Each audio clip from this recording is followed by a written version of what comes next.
네, 안녕하세요. 네, 오늘 한반도 4.0 위원회 정책 세미나를 시작하도록 하겠습니다. 오늘 현장에 참석하실 분들은 김홍걸 의원님, 김병주 의원님, 그리고 이용선 의원님, 김윤희 박사님, 박천조 부장님, 김성민 수석부위원장님 이렇게 참석을 하셨습니다. 다른 우리 분들은 영상으로 참석을 하고 계시는데요. 영상 참석하신 분들 연결 확인해 주시고 마이크는 일단 음소거로 부탁드리겠습니다. 안녕하십니까. 오늘 정책 세미나 사회를 보게 된 김홍걸 의원실의 이현주 보좌관입니다. 평화번영위원회에서는 선임팀장 업무를 맡고 있습니다. 반갑습니다. 연말 바쁘신 일정 가운데 오늘 정책 세미나에 참여해 주셔서 깊은 감사를 드립니다. 코로나19 예방과 방역으로 많은 분들을 현장으로 모시지 못하고 영상을 통해 참여하게 된 점 많은 양해 부탁드리겠습니다. 오늘 행사는 개회, 소개 및 인사말, 특강, 패널 토론, 자유토론, 폐회 순으로 진행되겠습니다. 지금부터 한반도 4.0위원회 정책 세미나를 시작하겠습니다. 영상회의 관계상 국민 의례는 생략하도록 하겠습니다. 먼저 바쁘신 와중에도 오늘 정책 세미나에 참석해 주신 분들을 간략히 소개하도록 하겠습니다. 성명을 호명하면 환영의 박수를 부탁드리겠습니다. 제일 먼저 평화번영위원회 부위원장 겸 국방정책위원회 위원장을 맡고 계신 김병주 의원님 참석하셨습니다. 마이크를 눌러주십시오. 네. 예, 반갑습니다. 김병주입니다. 네. 예. 네, 마찬가지로 평화번영위원회 부위원장 겸 평화협력위원회 위원장을 맡고 계시는 이용선 의원님 참석하셨습니다. 네, 반갑습니다. 이용선입니다. 한반도 4.0 위원회 수석 부위원장을 맡고 계신 김성민 교수님 참석하셨습니다. 네, 반갑습니다. 수석부위원장 김성민입니다. 반갑습니다. 네, 반갑습니다. 네, 오늘 특강을 해주실 김윤희 박사님 자리에 오셨습니다. 네, 안녕하세요. 초청해 주셔서 감사합니다. 네, 반갑습니다. 네, 토론을 해주실 박찬조 부장님 자리에 함께 하셨습니다. 예, 반갑습니다. 박천조입니다. 네. 이번 순서는 인사말을 듣는 시간을 갖도록 하겠습니다. 먼저 평화번영위원회 부위원장이자 한반도 4.0 위원회 위원장이신 김홍걸 의원님의 인사 말씀을 듣도록 하겠습니다. 힘찬 박수 부탁드리겠습니다. 예, 안녕하십니까. 김홍걸입니다. 오늘 상당히 의미 있는 이 모임을 하게 됐습니다. 이 옆에 계신 이 김윤희 박사님께서 지금까지 우리가 듣지 못했던 이 북쪽의 동포들의 시각에서 본 개성공단, 이 개성공단이 북한 사회에 또 어떤 영향을 미쳤고 개성공단이 어떻게 해서 남북 경제 협력의 이 모범 사례, 이 좋은 모델이 될 수 있는지를 잘 설명해 주실 수 있을 거라고 기대합니다. 사실 6.15 정상회담의 산물로 어렵게 탄생시킨 개성공단이 이 박근혜 정권에 의해서 이 무단으로 폐쇄당하고 지금 5년의 세월이 흘렀는데 생각할 때마다 정말 아쉬울 때가 많습니다. 특히 과거의 개성공단에서 나온 성과도 성과지만 앞으로 남북 협력 시대, 남북 경협이 재개되는 시대가 왔다고 가정했을 때도 개성공단이 계속 이 운영이 되어 왔다면은 정말 남북 협력을 한 단계 더 발전시켜 나갈 수 있는 발판이 될 수 있었을 텐데 이제는 백지에서 다시 시작해 나가야 하는 그런 상황이 돼버렸습니다. 그러나 이 남북 협력의 상징이고 한반도 평화의 상징이라고 할 수 있는 개성공단 끝까지 우리가 포기할 수는 없습니다. 다시 재개할 수 있게 된다면은 그때는 한 차원 더 발전된 개성공단, 이 단순히 국내에서 저임금 노동력이 필요한 업체만 들어가는 그런 이 공단이 아니고 4차 산업에 속하는 새로운 산업을 시작하는 테스트베드도 될 수 있고 해외 기업도 들어가서 이 명실상부한 국제공단, 김대중 대통령과 김정일 위원장이 처음에 꿈꾸었던 그런 대규모의 세계적인 공단이 될 수 있도록 우리가 꼭 발전시켜 나가야 하고, 그렇게 하려면 일단 내년 대선에서 우리가 좋은 성과를 거두어서 제4기 민주정부가 나와야 하고, 그 민주정부가 강력한 의지로 이 햇볕 정책을 개성 발전시켜야만 가능한 일일 것입니다. 다음 정부에서 개성공단을 어떻게 다시 재개시키고 더 발전시킬 수 있을지를 우리가 한번 생각해 볼 수 있는 좋은 기회를 오늘 만들 수 있기 바랍니다. 감사합니다. 네, 김용걸 의원님 감사드립니다. 네, 다음은 김병주 의원님께서 축사를 해주시겠습니다. 김병주 의원님 부탁드리겠습니다. 예. 안녕하십니까. 김병주 의원입니다. 오늘 개성공단을 주제로 의미 있는 세미나가 열리고 있는데 너무 감사합니다. 이 세미나를 열어주신 우리 한반도 4.0 위원회 위원장이신 김홍걸 위원장님, 제가 평소 존경하고 좋아하는데 감사합니다. 그리고 한반도 4.0 위원회 오늘 세미나에 참가해 주신 우리 이용선 의원님도 감사하고요. 김윤희 박사님이 오늘 보니까 특강을 해 주시는데 아주 기대가 많습니다. 박천조 우리 연구개발부장님 토론에 와주셔서 고맙고요. 방역 때문에 좀 제한되지만 이렇게 오프라인, 온라인으로라도 이렇게 할 수 있어서 저는 큰 의미가 있다고 봅니다.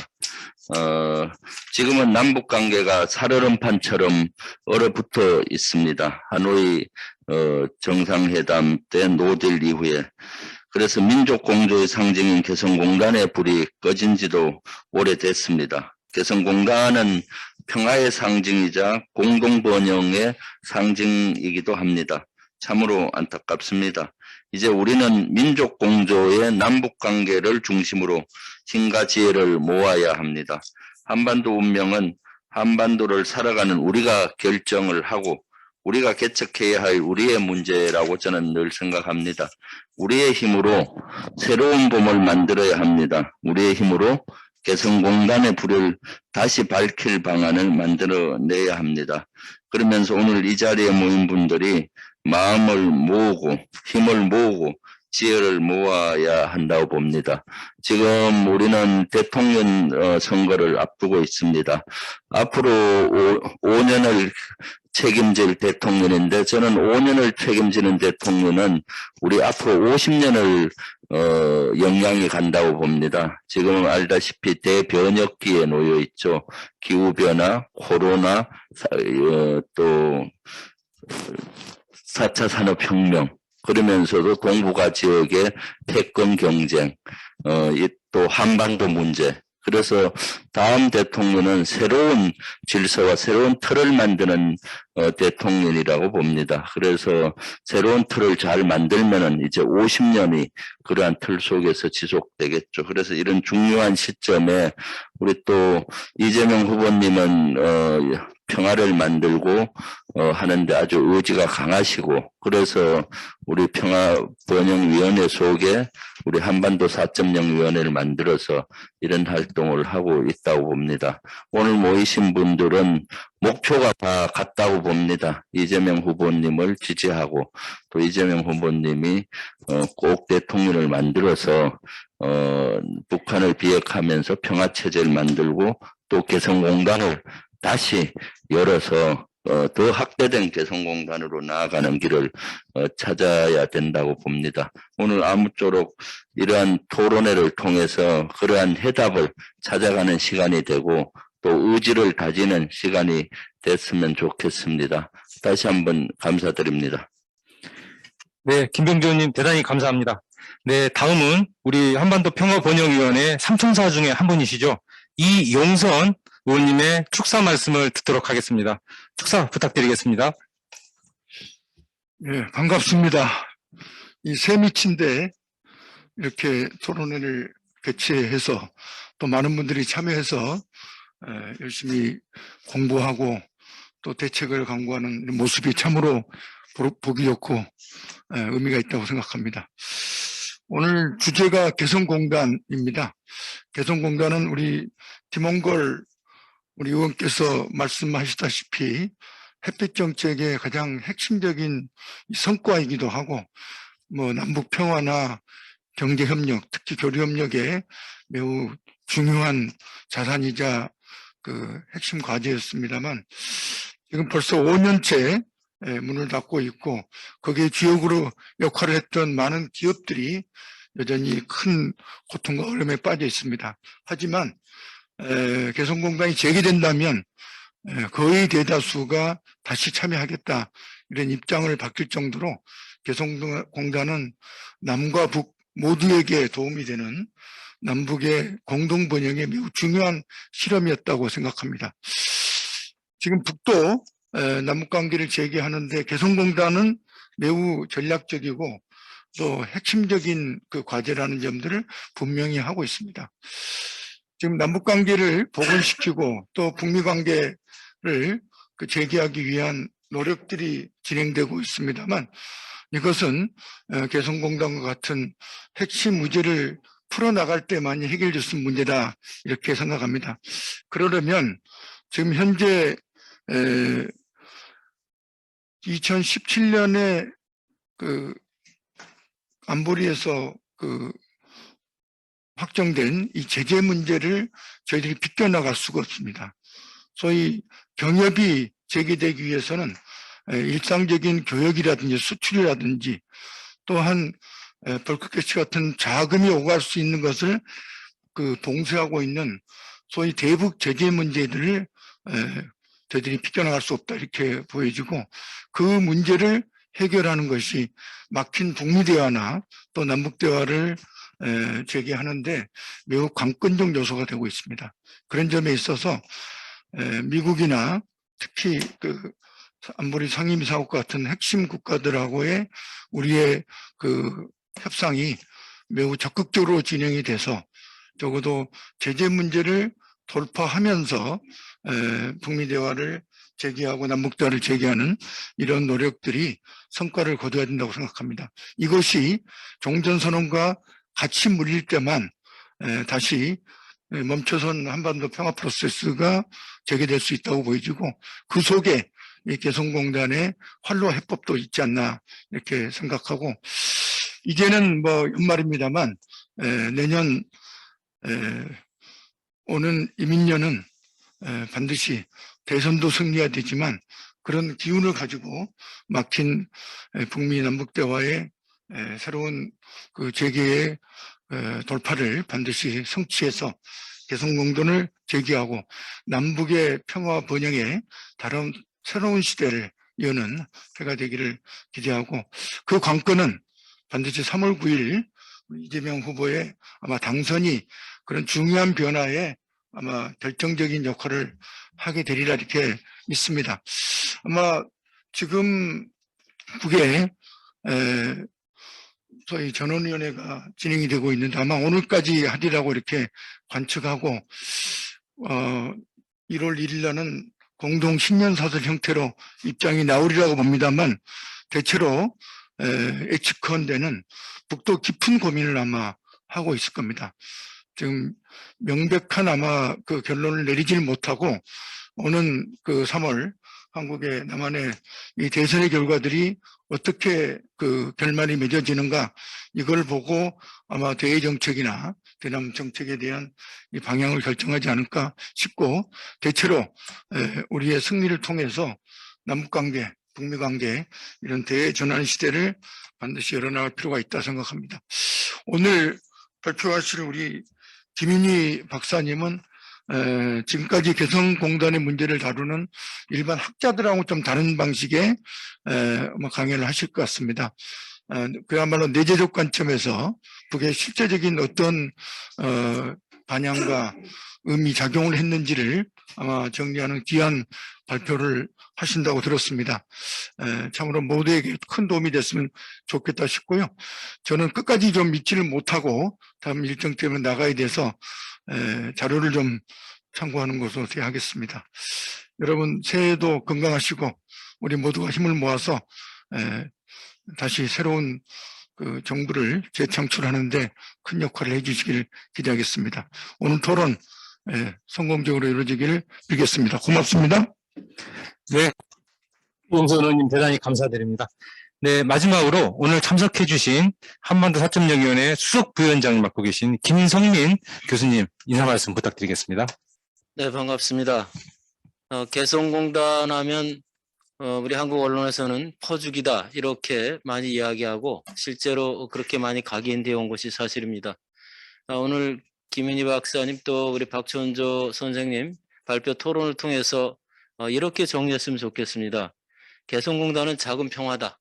개성공단은 미리온 통일이다. 개성공단은 평화 경제 상징이다. 개성공단은 통일의 현재 진행형이다. 개성공단은 사실상 통일의 상징이다. 이런 표어로 우리 이재명 캠프에서 슬로건을 만들었으면 좋겠다라는 걸 먼저 결론 삼아 말씀드리고요. 잘 아시는 것처럼 2002년 11월에 먼저 북측에서 개성공업지구법을 제정하고 공표했지요. 그리고 우리가 2003년에 착공을 했고 2004년에 이제 시범단지 조성해서 약 100만 평을 목표로 했습니다만 약 3만 평을 가지고 이제 출발했고 2016년 2월에 우리가 일방적으로 철수할 때까지 123개 혹은 125개의 남측의 기업들이 참여를 했었습니다.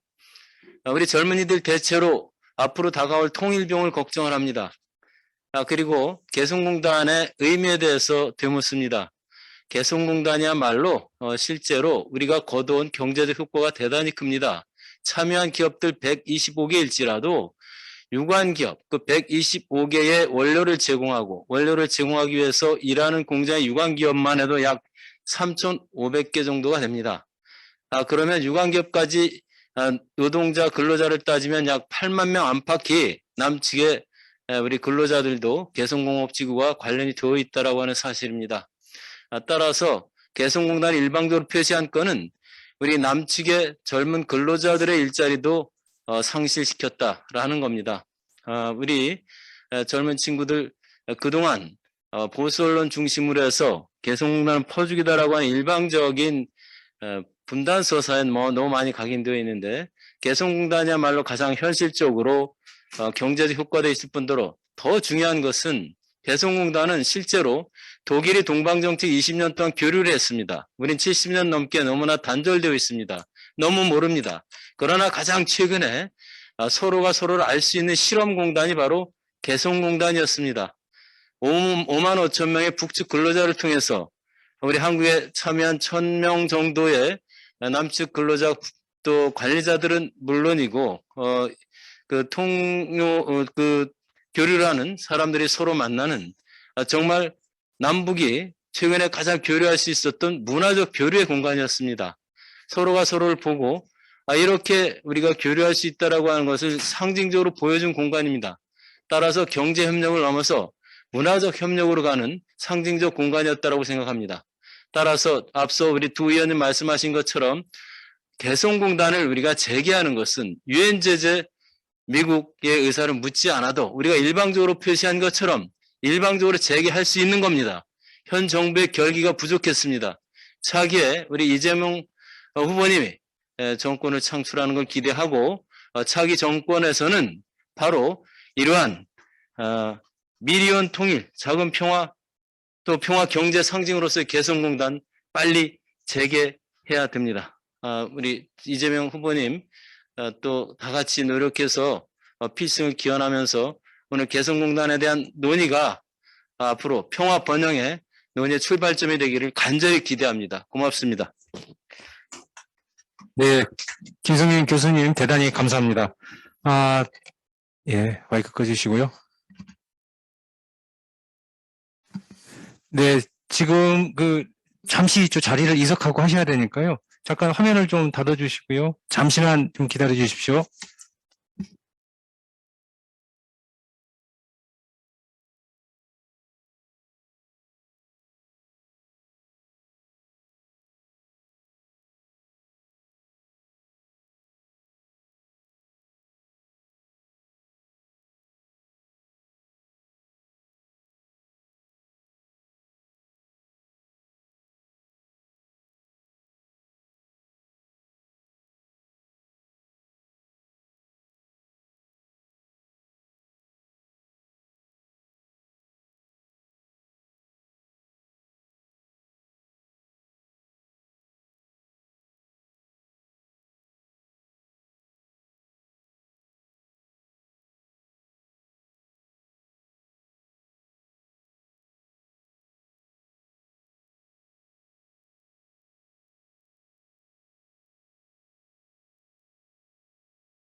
네, 지금부터 본격적으로 오늘 정책 세미나를 시작하도록 하겠습니다. 예, 오늘 한반도의 배꼽 도시 개성의 공단이 북한에 미친 사회 문화적 효과라는 주제의 특강입니다. 강연자는 김윤희 박사님이시고요. 김윤희 박사님께서는 남포시 출신의 이북민이시고요. 서울대 사회학과를 박사수료 하셨고, 서울대 통일평화연구원 연구원을 역임하셨습니다. 또한 북한 직업총동맹 해설 강사를 지냈던 분입니다. 환영의 박수를 부탁드립니다. 네, 여러분 안녕하세요. 제가 오늘 이 자리에 서기까지는 굉장히 우여곡절이 좀 있었습니다. 저희가 2016년 11월에 대한상공회의에 가서 북한 관련해서 발표를 하나 부탁을 받아서 제가 이 주제로 준비했댔습니다. 근데 정작 그 주최 측에서는 제가 하고자 하는 이 주제를 보더니 이 제목을 좀 바꿀 수 없냐 하는 거예요. 그래서 왜 그러나 했더니 그 당시 박근혜 정부가 개성공단을 폐쇄했던 그 시기하고 맞물렸어요. 그 시기였거든요. 그래서 저는 일부러 이 주제를 준비했어요. 북한 시정을 관련해서 준비해달라는 거, 아니, 나 이걸로 하겠다고 했어요. 그랬더니 그 주최 측에서, 박근혜 정부 폐쇄했는데 네가 그 반박하는 자세로 그걸 발표 기호에 하겠다고 하니까 제목이라도 좀 바꿔서 할 수 없냐. 그래서 제가 아예 제목을 바꾸려면 난 발표 안 하겠다. 남한 정부의 대북 정책이 얼마나 잘못된 건지, 얼마나 어리석은 것이었는지, 그거 제대로 알려주는 게 바로 우리의 역할 아닌가? 우리가 이 땅에 사는 이유가 아닌가 하고 제가 문제제기를 여러 번 했어요. 그래서 정작 광고할 때는 정권의 눈치가 보이니까 이름을 바꿔서 저희 발표 제목을 바꿔서 광고를 했고 홍보했죠 결국. 그리고 현장에 가보니까 제가 너무 완강하게 하니까 제목은 안 바꾸고 그대로 프린트 했더라고요. 그 자료를. 그래서 그대로 한번 발표했댔습니다. 근데 그 당시 개성공단에 계시던 그런 분들도 10년 근무하시던 분들도 많이 오셨고 저희 발표를 들으시고 제가 10년 동안 거기서 근무했지만 이렇게까지 영향력 있는 거 몰랐다 그러시는 거예요. 그래서 거기에 참가했었던 분 중 한 분이 통일준비위원회에 계시던 분이셨기 때문에 그 당시 박근혜 정부가 운영했잖아요. 그래서 며칠 후에 다시 우리 통일준비위원회 와서 좀 발표해달라 했어요. 그래서 준비를 다 했는데 그 전날 저녁에 전화가 왔습니다. 아마 청와대에서 뭐라고 했나 봐요. 불편하게 그거를 왜 자꾸 발표를 시키냐 아마 이렇게 좀 지적을 했나 봐요. 그러니까 좀 발표비는 그냥 드리겠으니까 오지 않는 쪽으로 좀 선택해 달라고 해서 그래서 제가 발표 기회를 못 가졌고요. 또 오늘이야 비로소 드디어 저희 시간이 온 것 같습니다. 그래서 오늘 발표는 저희가 2014년 서울대 통일평화연구원에서 개성공단 10주년 기념으로 개성공단 연구 프로젝트를 진행했습니다. 근데 그 당시 개성공단 남축 관련해서 연구는 많이 나왔는데요. 개성공단이 북쪽에 있는데 분명 북쪽에 무슨 영향을 줬을 거 아니야. 근데 그에 대한 연구는 전혀 진행되지 않은 상태였습니다. 근데 저는 그때 그 서울대학에 입학한 지 얼마 안 됐을 때고 그 석사 과정이었으니까 그렇지만은 제가 좀 용기 내서 그걸 내가 좀 하겠다 하고 막 나서가지고 그래서 그때 연구했습니다. 그 프로젝트 참가해서 그때 연구했던 걸 토대로 오늘 좀 발표를 준비했습니다.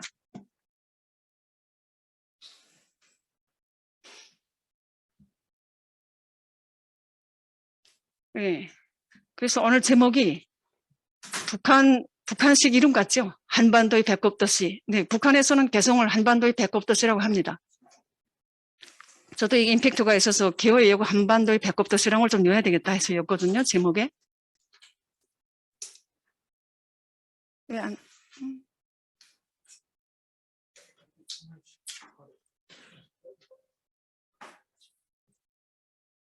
네. 개성공단을 바라보는 다양한 관점을 좀 보겠습니다. 먼저 개성공단을 한미 간의 관계 틀 안에서만 보려는 게 있거든요. 지나치게 뭐 우리가 지금 현재까지 문재인 정부가 개성공단을 재개 못한 이유가 지나치게 그 미국의 눈치를 보다 보니까 우유부단해서 실현 못한 측면도 있잖아요. 근데 또 한편으로 보면 그 개성공단이 한창 가동될 때는 미국의 대북 제재가 좀 느슨해졌다는 그런 특성이 있습니다. 그리고 금강산 개성공단 프로젝트 진행할 때 하고 금강산 관광을 닫았을 때 미국의 대북 제재 이런 것들이 견제 이런 거에 개성공단이 집중되었다는 그런 특성을 좀 보이고 있습니다. 그리고 이제 개성공단을 추진했던 이유가 가장 중요하게는 한반도의 긴장 완화, 어쩌면 그 군사적 대결 이런 걸 좀 완화하고 안전핀으로 확보한 측면도 있고요. 통일 비용도 축소하자 이런 거 있죠. 우선 앞으로 통일로 나가기 위해서 우선 신뢰를 구축하자 이런 측면에서 공동으로 경제를 운영하자. 그래서 개성공단 그것이 이제 바로 개성공단이었고, 그리고 가장 또 중요하게는 이제 남북 뭐 평화 협력 이런 것도 있지만은 북중 병력 지나치게 북한에 중국적으로 치우치는 데 대한 이런 걸 좀 남측에서 좀 견제를 해야 되겠다. 이런 측면도 좀 있죠. 그리고 좀 나가서는 북한을 좀 변화시키고 개혁 개방을 촉진시키는 데 좀 역할을 좀 해야 되겠다. 이런 것도 있고, 좀 더 나가서는 이제 동북아로 좀 더 뻗어나가서 협력의 공간을 복원하는 데도 있었고요. 근데 이런 게 있었지만 실제로 북한에 어떤 영향을 미쳤는지 그 효과에 대해서는 좀 검증되지는 않았습니다. 그런 부분에 대해서 제가 오늘 좀 집중적으로 발표하고자 합니다. 네, 최진주 씨 북한의 초코파이와 미국에서 이 전시가 열렸는데 이분이 제가 연도를 안 적었나? 네, 2010년 초반에 2011년도인가 2015년도인가 저거 전시 여는 걸로 아는데 이 전시회장에 들어가면 이제 초코파이 냄새가 가득하고 냄새가 이제 막 그 초코파이 향이 넘칩니다. 그 전시회장에 들어가면. 그리고 북한의 애국가를 초코파이 내용으로 개사해서 지금 노래가 울리는 그런 속에서 이제 그게 들어가면 참여자들이 다 초코파이도 먹어볼 수 있고 이런 체험을 하게 됩니다. 이런 건데 초코파이가 이제 코카콜라처럼 북한을 자본주의화하거나 또 그럴 수 있다는 희망을 표현하기도 했죠. 그래서 그 당시 미국 언론에도 크게 소개됐고 북한에 대한 미국인들이 관심을 끌어올린 그런 긍정적인 효과도 봤습니다. 예, 북한이 혁명의 모기장론을 들고 나온 게 1980년대 중반이었습니다. 1984년에 하병법을 채택했는데요. 이 하병법이 채택된 배경을 보면 1980년대 초반부터 중국이 개혁 개방을 통해서 좀 경제가 좀 많이 좀 부흥하기 시작했죠. 그러니까 이제 북한에서도 그에 대처해서 우리도 하병을 해야 되겠다 해서 나온 게 하병법입니다. 근데 북한에서 하병법 채택한 거는 주로 일본에 사는 제일동포 상공인들을 중심으로 좀 하병을 아주 좀 제한적인 범위에서 좀 했죠. 그러다가 80년대 중반에서는 이 혁명의 모기장론이 중국의 개혁 개방의 바람을 차단하는 그런 걸로 좀 이용됐습니다. 그러다가 이제 90년대에 들어와서는 사회주의가 다 붕괴됐잖아요. 사회주의가 다 붕괴되다 보니까 서구 자본주의 황색 바람을 차단하는 이론으로 다시 또 이제 전개가 되죠. 그리고 90년대 후반, 90년대 후반이라고 김일성 주석 사망하기 전부터 체제 우위론이 붕괴되기 시작했습니다. 이게 이제 88 올림픽을 통해서 88 서울 올림픽을 통해서 북한도 더 이상 이제 그 체제 우위론을 주장할 수가 없었습니다. 남한의 경제력이 이제 세상에 알려지고 이렇게 되다 보니까. 그러니까 이제 남조선 날라리 바람을 차단하는 이론으로 이제 전개가 되기 시작한 거죠. 근데 혁명의 모기장론이 얼마큼 효과를 거뒀냐 하는 문제입니다. 결국은 한계를 보일 수밖에 없었는데요. 북한이 이제 서구의 바람이 들어오는 데서 얼만큼 겁을 먹었는지 김종일 위원장의 발언을 통해서 볼 수 있습니다. 일본이 다른 나라 침략할 때 인단 강구를 내붙이고 영국은 중국을 침략하는데 아편을 이용한 것처럼 미제는 코카콜라로 소련과 동그라파를 녹여냈으니 절대로 인민들에게 미국의 코카콜라를 먹여서는 안 된다. 이렇게 언급한 바 있죠. 근데 이제 이 초코파이, 개성공단의 초코파이야말로 남한의 자본주의를 상징하는 그런 것이 됐죠. 그래서 초코파이 제이손이라고 지금 명명을 했는데요. 근데 초코파이 효과는 개성공단 프로젝트 시작할 때 남한의 기업인들이 처음부터 우려한 건 아니었습니다. 전혀 생각지 못한 그런 나비 효과를 낳은 건데요. 북측 근로자들한테 하루에 2개 내지 8개씩 제공을 했어요. 간식으로. 근데 이것이 결국은 그 북한 시장으로 흘러 들어가면서 개성공단의 이미지를 형성했고 이것이 결국은 혁명의 모기장을 뚫고 가는 개성공단의 사회문화적 효과를 보여주고 있습니다. 근데 초코파이 효과 요인을 보면요. 이것이 어떻게 이렇게 거두게 됐냐 보면 우선 공단 근로자들 구성 특성에 좀 비롯된 거라고 봅니다. 우선 공단 근로자들하고 시장활동에 참여 주체가 대부분 여성이라는 거죠. 북한에서. 남성들은 어디 간지 잘 보이지 않아요. 북한도 역시 여성의 시대가 왔습니다. 남한뿐이 아니라. 근데 그 공단 근로자들이 왜 여성이냐? 주로 경공업 단지니까 여성들이 중심으로 많이 취직을 하게 됐습니다. 그래서 그들한테 공적 경제활동에 참여와 동기부여가 된 거죠. 근데 북한에서 여성들은 대체로 결혼을 하면 직장에서 직장을 안 다니고 퇴직을 해서 그냥 집에서 아이 키우고 남편 공개하고 뭐 주로 이런 쪽으로 그 여성들의 삶이 대체로 그렇게 흘러갑니다. 대부분. 근데 개성공단은 대부분 여성들이 이제 공적 경제활동에 참여하게 된 거죠. 그 주로 여성이 72%, 남성이 28%. 2013년 당시 이렇게 개성 시내 주민들의 성역할을 바꿔놓는 효과를 거뒀죠. 개성공단이. 그거 아니더라도 다른 지역들도 남편들은 다 집지킴이 역할을 해요. 여성들은 시장에 나가 돈을 벌어야 되니까 남자 역할이 굉장히 축소된 상태입니다. 근데 이 간식 주로 초코파이, 화장품, 라면 이런 것들이 개성공단에서 많이 나오잖아요. 근데 이것들이 여성들이 주 호기심을 갖는 상품이죠. 근데 이런 것들 통해서 이제 전이가 되는 거죠. 근데 역으로 남성 근로자들로 채워졌을 때 초코파이가 나타났을까 이런 의문이 제기되는 거죠. 남성들은 주로 담배, 술 이런 것이 기호품이잖아요. 다음으로 보면 또 이제 개성공단 근로자들이 임금하고 일반 직장인들하고 비교가 되는 거예요. 그리고 개성공단을 중심으로 하는 인근 지역의 경제가 활성화됩니다. 공단 근로자들 경우에는 월급이 우선 높고 그리고 각종 인센티브를 받으면서 저축할 수 있는 여유를 갖게 되는 거죠. 근데 그와 반면에 북한 주민들 경우는 한 달 월급이 시장에서 쌀 1kg가 안 돼요. 뭐 1,700만 원 5,000원, 1,700원 5,000원. 2009년 화폐개혁 기준으로 제가 본 겁니다. 그 당시 사단장 월급이 화폐개혁 할 때 당시 군 사단장 월급이 9,000원이었어요. 이거 가지고 뭐 하루도 못 살잖아요. 근데 이렇게 되는데 개성공단 근로자들은 전혀 이렇게 한 달 배급 다 타고 가족 배급까지 다 타고 그리고 생활용품 기름을 비롯해서 생활용품 다 타고 그리고 이제 그 인센티브 개성공단에서 받는 거 그걸 시장에 나다 팔면 저축할 수 있는 여유를 가지는 거죠. 근데 이와 반면에 시장 상인들이 박탈감을 갖는 거예요. 왜냐면요, 시장 상인들이 장사 능력이란 건 누구나 다 이렇게 전부적으로 구해주는 건 아닙니다. 장사 잘하는 기질을 갖고 있는 사람이 있는가 반면에 장사할 줄은 전혀 모르는데 먹고 살기 위해서 나가 앉아 있는 경우. 근데 이런 경우에는 하루 종일 앉아서 하루 세끼 먹을 것도 겨우 버는 그런 상황이죠. 근데 그와 반면에 개성공단에 일단 들어만 가면 중산층, 북한의 중산층 생활을 하는 거예요. 저 자리에 있는 것처럼 뭐 온갖 생활 필수품 다 식료품 다 보상해주고 심지어 최초에는 그 연탄까지 여기서 다 들어갔잖아요. 공급해주고. 그러니까 그게 다 소문나면서 비교를 하게 되는 거죠. 그러니까 어떻게 그 지역 그 가까운 저 남포 제가 살던 남포 지역에서만도 야 우리 남포도 아주 공단을 운영할 수 있는 아주 좋은 그런 그 지리적 특성을 갖고 있는데 여기도 개성공단 같은 게 또 이렇게 들어섰으면 남포공단 이런 것들이 남한하고 합작할 수 있는 그런 회사들이 많이 들어왔으면 우리도 저렇게 좀 잘 살 수 있을 건데 그런 희망을 많이 가졌고 실제로 저희 주민들도 그런 얘기를 많이 주고받았어요.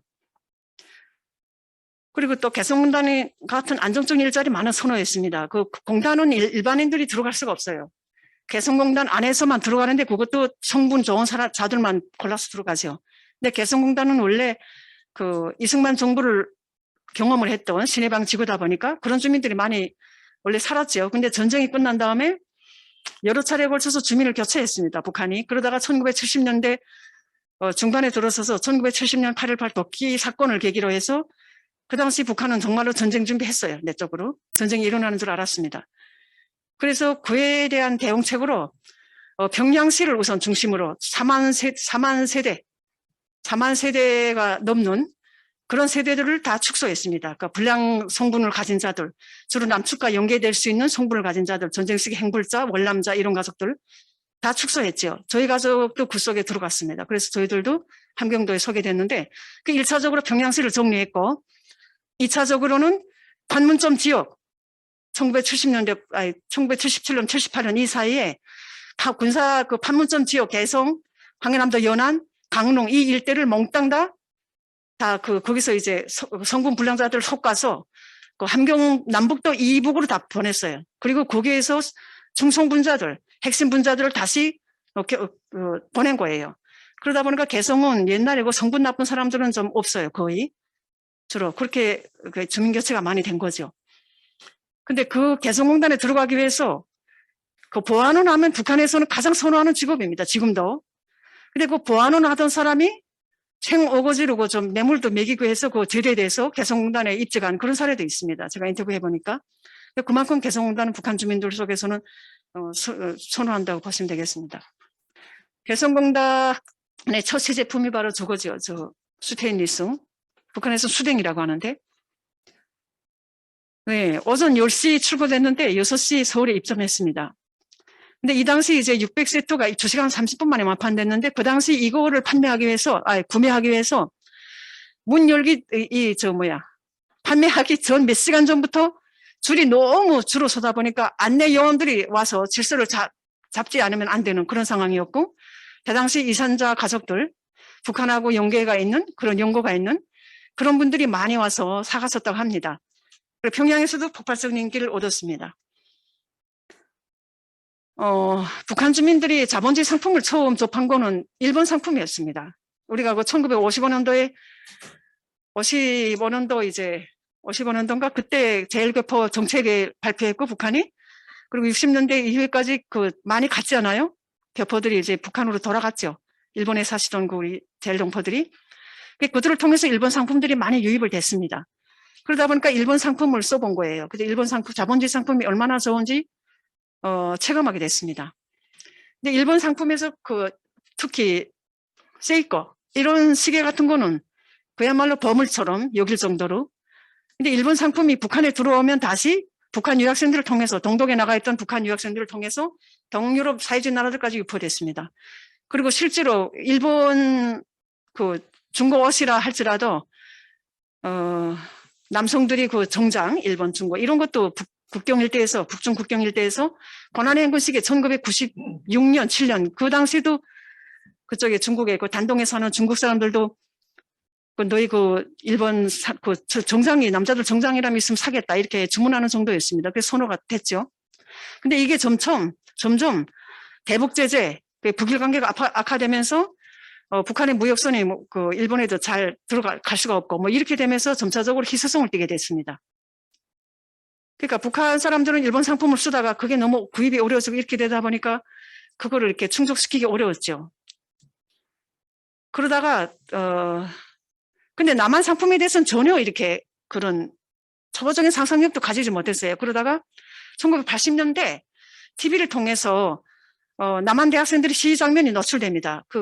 말하자면 대남 선전이었죠. 자, 남조선은 이렇게 군사 파수어 정권이다 보니까 대학생들이 들고 일어난다 하고 이런 식으로 내보냈는데 저희들의 관심은 싸우는 것도 참 용감하게 잘 싸우네. 우리는 저렇게 싸우지 못하는데 어떻게 저렇게 싸울 수가 있지? 그런 문제의 의식도 있었지만은 일반적인 주민들 경우에는 그들이 입은 신발, 옷, 머리 여기에 관심이 있었어요. 그 사람들 신발 뭘 먹고 어떻게 살지? 그런 관심이 있은 거예요. 그리고 임수경 방북을 통해서 더 알려지게 됐습니다. 임수경이 신었던 그 휴즈, 옷, 그리고 청바지 이런 것들이 완전한 유행이 된 거죠. 그리고 남북 이산 가족 상봉을 통해서도 일본 남한 그 상봉 때 선물을 좀 받았잖아요. 옷이랑 이런 것들이 이제 소문나면서 알려지게 된 거예요. 그 여러 계기를 통해서 남한 상품에 대한 호기심을 유발하게 된 거죠.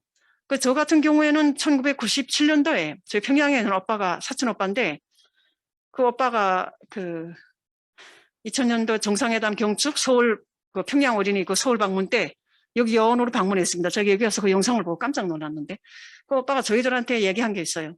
앞으로 남한 옷이라 하면 비싸도 무조건 사라.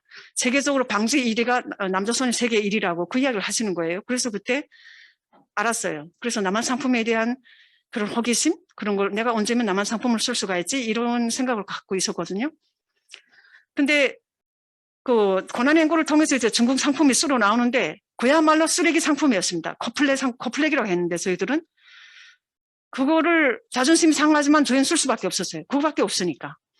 그렇지만 일본 상품에 대한 소비 욕구를 충족시킬 수가 없었죠. 중국의 한심한 코플렉의 상품으로는 대리 만족하기는 부족했죠.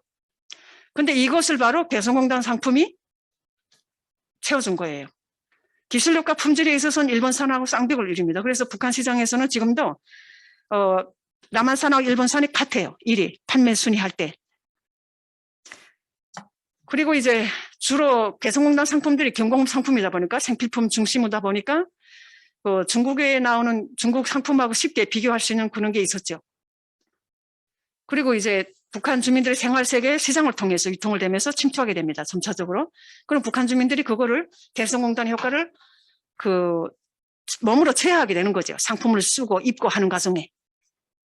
특히 개성공단 중에서 화장품은 북한 여성들 중에서 죽기 전에 꼭 한 번은 써보고 싶은 최고의 로망입니다. 그래서 여러분들한테 당부하고 싶은데 나중에 이제 문이 열려서 북한에 갈 때 화장품은 꼭 좀 선물로 하나씩 사가면 아마 여러분들 최고의 환대를 받을 거예요. 저희 친구가 개성공단 상품을 중에서 화장품을 팔았어요. 우리가 한정이라고 남편을 보완원 하는데 근데 그의 사례를 들면 그걸 너무 비싸니까 일반인들은 살 수가 없죠. 그래서 근데 그 애가 6개월을 썼어요. 이제 와서 보면 그게 선크림 같거든요. 선크림이었어요. 여기 와서 보니까. 그 선크림을 아까우니까 이렇게 얼굴만 발랐어요. 6개월이니까 거의 바르더라고요. 얼굴만 발랐는데 그 애가 원래 좀 모공이 좀 거친 편이었어요. 피부가.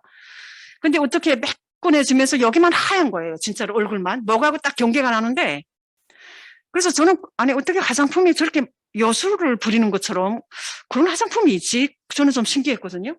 근데 여기서 사시는 분들은 일반 처음부터 썼으니까 그 효과를 잘 모르는데 제가 그거 보고 야, 난 언제면 이 화장품을 쓸 수가 있지? 하고 그때 막 저한테는 정말 최고의 로망이기도 했어요.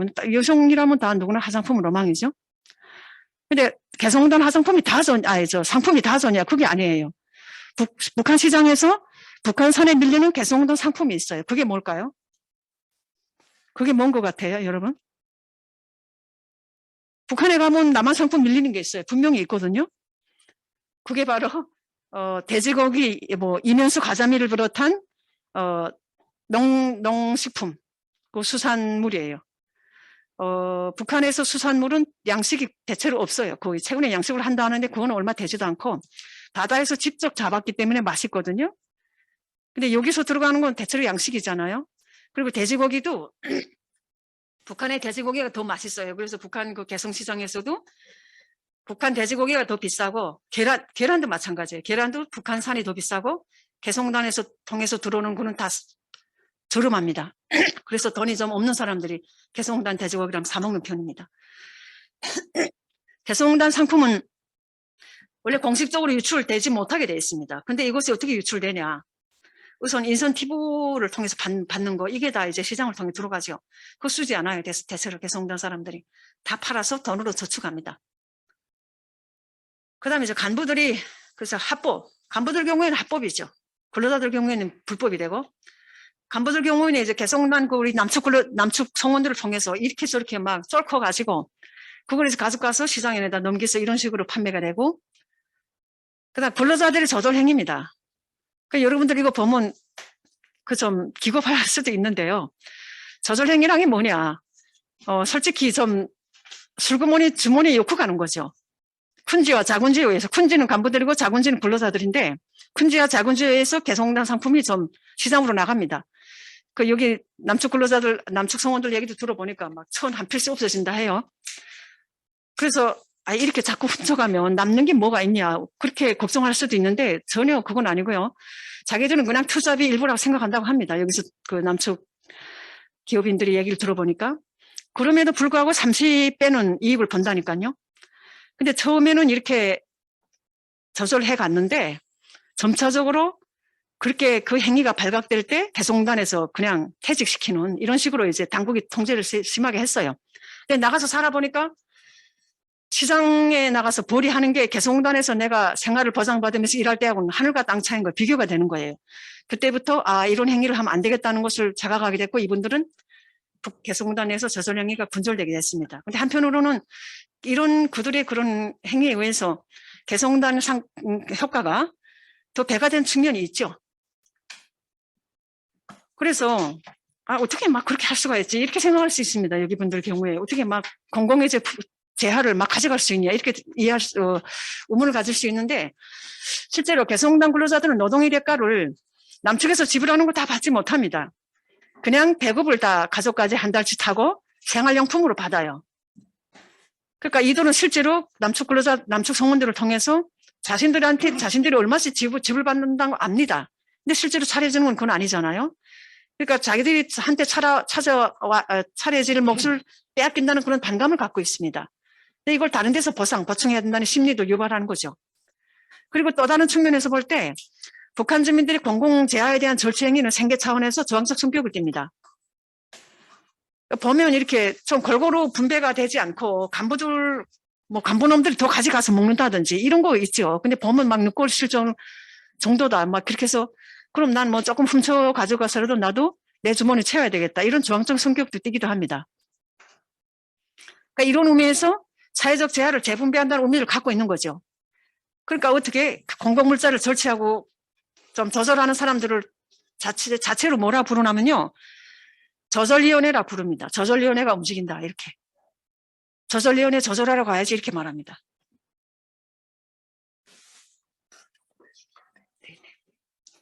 네. 파급력 촉진기제. 이렇게. 일단 상품의 가치가 있으니까 수요가 증가하겠죠. 그러니까 그것이 순환이 빨리 되면서 화폐를 촉진시킵니다. 그리고 지금은 옛날하고 달라서 계속 개인 운송업이 발달됐기 때문에 상품이 이렇게 전국적으로 수요에 따라서 순간에 이렇게 다 공급할 수 있는 그런 게 다 갖춰져 있습니다. 예, 개성공단 이거는요, 꼭 먹고 알 먹고 둥지토록 불 때입니다. 개성공단에서 나오는 모든 상품부터 시작해서 산업쓰레기까지. 개성공단 200개 회사가 들어가 있는데 여기서 나오는 산업쓰레기가 $1,500에 판매됩니다. 그래서 미화공이 산업쓰레기 처리하는 미화공이 최고 인기 직업입니다. 이 사람들은 자기네 그 쓰레기 처리해서 자기네가 팔아서 그냥 지갑에 넣는 구조거든요. 산업쓰레기. 근데 이걸 다 어디다 쓰냐. 거기서 나오는 박스 이런 건 다 시장에다 팔고 그리고 신발을 생산했던 사투리는 다시 신발 수공업자들한테 가서 신발로 생산되고 그리고 여성들의 브래지어 이런 거 쓰레기 이런 거는 다시 압착을 해서 침대 매트리스 이걸로 제작을 해서 시장에서 판매됩니다. 근데 개성공단 산업쓰레기로 만든 거는 개성공단 자재로 만든 거다 하고 시장에서 팔기 때문에 원래 그 개성공단 상품은 좀 비싸요. 그래서 일반인들은 좀 소비하기 어렵습니다. 그런데 개성공단 산업쓰레기로 생산된 거는 일반 서민들한테도 많이 수요가 있고 가격도 저렴하기 때문에 많이 확산이 되죠. 그러나 중국 상품보다는 비쌉니다. 개성공단 산업쓰레기로 만든 수공업 제품이. 왜? 원료가 자재가 좋기 때문에. 자, 이렇게. 근데 인센티브 효과를 통해서 북한의 시장 상인들이 이걸 받아들이게 됩니다. 처음에는 그냥 일당 수고비를 줬는데 그게 아니고 하루 생산량에 따라서 돈을 지불하고 그리고 하루 일을 시키는 데 따라서 더 많은 노동 생산성을 높이기 위해서 명절 물자, 보너스 이런 것도 보장해 주는 걸 개성공단 인센티브를 통해서 배운 거죠. 사회적 위를 보면요. 상징으로서의 민족 자본주의입니다. 개성공단이. 우리가 분단 사상 처음으로 남북 공동의 민족 자본주의를 탄생시켰죠. 그리고 개성분단 자체가 대우선적이고 정석적인 남한 경제, 그리고 폐쇄적이고 낙후한 북한 경제의 취약점을 극복했다는 측면에서 우위를 가집니다. 그리고 가장 중요한 거는 권한의 행군을 통해서 북한은 경제가 완전히 파괴됐습니다. 그러니까 전군대적으로 돌아갔다 보시면 됩니다. 전군대. 전군대가 뭐냐? 전기 자체도 이제는 없어져 촛불을 켜고, 그리고 손으로 기계를 돌려야 하는 전기가 부족하니까, 전기 자체가 그 군대의 발명이잖아요. 전기가 부족하니까 전군대로 돌아간 거예요. 그리고 농사도 다 농사부터 시작해서 모든 그거를 다 인력으로 하다 보니까 사실 현대하고는 거리가 멀죠. 그런 상태에서 현대와 만났기 때문에 그 충격은 더 어마어마하게 컸던 거죠. 그리고 이제 중국 상인들이 하도 그 개성공단 상품이 인기를 얻으니까 중국 상인들의 상품이 밀리기 시작합니다. 그러니까 개성공단 상품을 다시 자기들이 짝퉁을 만들어서 내보냈어요. 근데 이거를 다 알죠, 우리 북한 주민들이. 그러니까 개성에서 나오는 상품만이 오리지널 메이드 인 코리아다. 중국을 통해서 나오는 메이드 인 코리아는 가짜다. 그거를 더욱더 확실하게 강화해주는 역설적 효과를 거뒀습니다. 그리고 북한에서는 그 민족 자본가라는 게 그 일반 자본가하고 좀 구별이 됩니다. 민족 자본가는 혁명의 동력으로 혁명의 동력이기도 하고, 그리고 덕점 자본가들에 의해서 압박받고 수탈당하는 중소기업가들을 뜻합니다.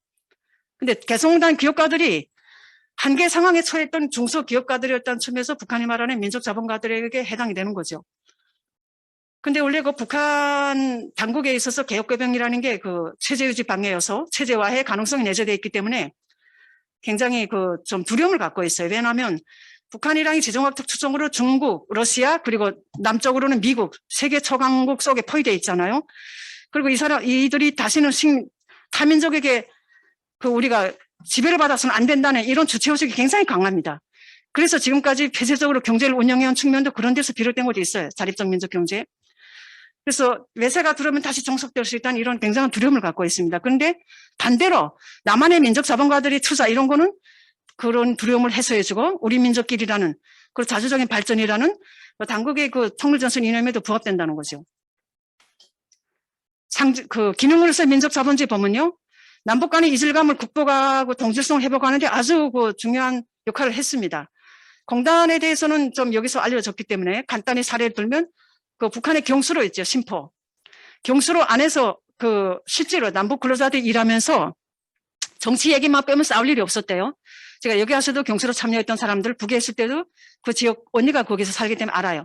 이렇게 보면 남한 근로자들이 북한 근로자들 보고 동무라고 부르고, 그러면 북한 근로자들은 또 남측 근로자들 보고 남측 어법대로 선생님이라고 이렇게 서로 불러주고, 그리고 심장에 남는 사람 노래를 불러달라 하면 실은 참에 심장에 남는 사람도 불러주고 그 노래 너무 좋다. 그리고 그 밥을 불 때서 해주는데 남측 근로자들이 남해에서 그 시골에 가서 우리 할머니가 밥 해주던 그 생각이 나더라. 그 이야기를 하시더라고요.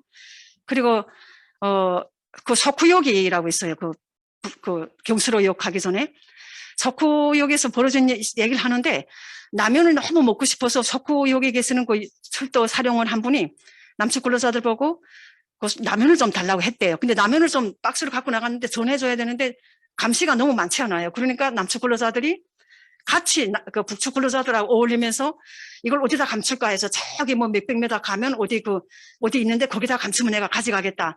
그래서 자기들이 그 북한의 보이부 여 눈을 피해서 라면을 전달해주던 그 얘기를 하는데, 실질적으로 우리가 한 공간에서 같이 일하면서 우리가 우려했던 그 남북 간의 뭐 이질감, 뭐 서로 적대감 이런 건 전혀 의미가 없는 것이었구나 하는 걸 저는 알았습니다.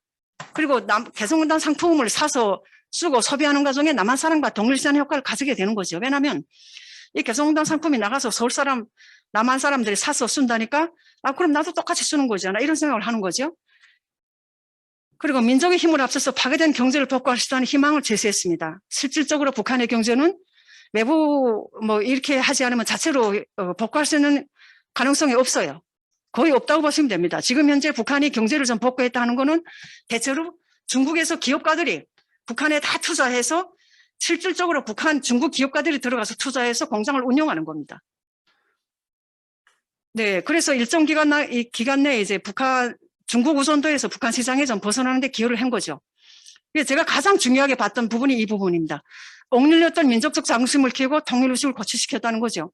제가 오늘 발표에서 가장 강조하고 싶었던 이 부분인데요.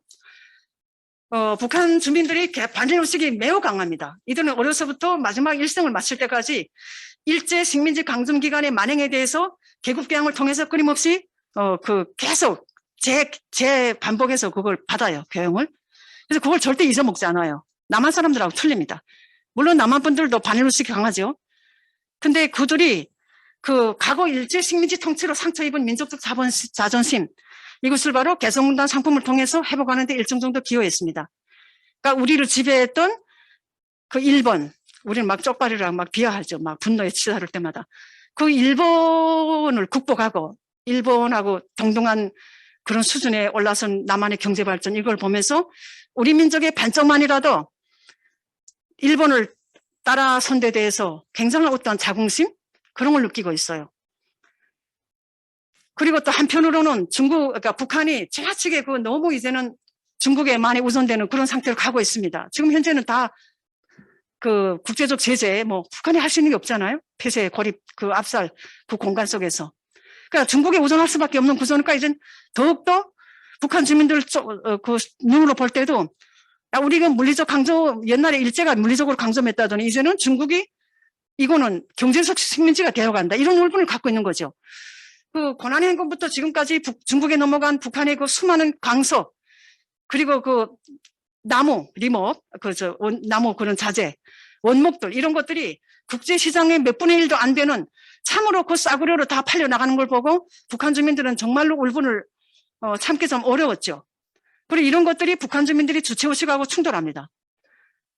북한 주민들이 주체의식은 절대로 남한테 구걸하고 살면 안 되고 남한테 짓밟고 살아서는 안 된다. 이런 것들이 굉장히 강한데 이런 것들 충돌하는 거죠. 근데 바로 개성공단 상품을 통해서 어느 정도 조금 상처받았던 것을 좀 회복하는 기여를 했다는 데 대해서 굉장히 중요한 작용을 갖고 있습니다. 제가 이분이 인터뷰하면서도 그냥 놀랐던 부분인데요. 제가 이거 부분 읽어드릴게요. 중국권 싸구려로 보고 민족적 감정이 많이 작용했던 것 같아. 중국인들에게 열등감을 느끼다가 남한께 더 좋으니까 우리 민족의 제일이라는 그런 생각이 있었어. 난 중국에서 우리 개성에다 공장을 지어주고 이윤을 뽑아갔다면 열등감을 느꼈을 거야. 네, 평안남도 북청에서 사시던 분이 증언입니다. 개성공단 상품을 통해서 주인의식이 많이 변화됐죠. 우선 이전 시장을 통해서 자아 자존감, 자아 실현을 역구를 실현할 수 있는 그런 물질적 조건을 형성하고 있습니다.